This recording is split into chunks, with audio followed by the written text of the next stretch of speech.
ప్రస్తుతం మనం సంగారెడ్డి నియోజకవర్గంలోని 30వ వార్డు కాంగ్రెస్ పార్టీ అభ్యర్థి మనీషా గారితో ఉన్నాము.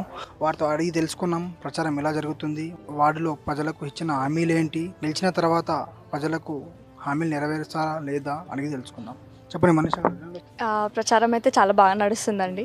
సో హామీల గురించి మీరు మాట్లాడారు కదా, ఈసారి మనకి రిలీజ్ చేసిన భారీ బడ్జెట్తోని మనం రోడ్లు కానీ లైట్స్ కానీ మోరీలు కానీ అవన్నీ చేపించే బాధ్యత తీసుకున్నామన్నమాట.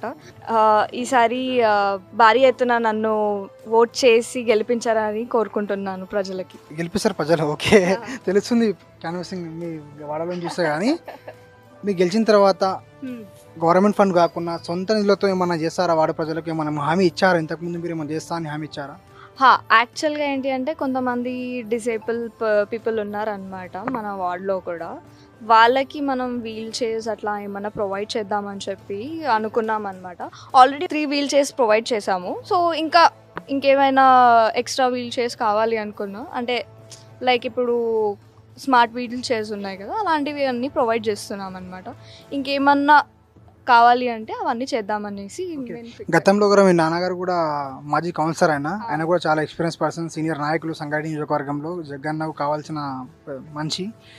మీరు కొత్తలో ఎంటర్ అయ్యారు, ఎలాగుంది రాజకీయం? తిరుగుతారు కదా, పబ్లిక్ రెస్పాన్స్ ఎలా ఉంది, ఏమంటారు పబ్లిక్ మీకు?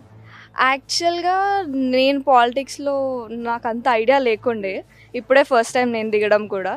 బట్ రెస్పాన్స్ వచ్చేసి చాలా బాగుంది. ఎందుకంటే యూత్కి కాంగ్రెస్ అంటే యూత్కి ఇవ్వడం, యూత్కి చేయడం అనేది చాలా మంచిది అని చెప్పేసి ఆ రెస్పాన్స్ అనేది నేను చూడగలుగుతున్నాను అనమాట. సో యూత్ వస్తే డెవలప్మెంట్ జరుగుతుంది అనేసి ఆ వర్డ్స్ అన్నీ నేను వినడం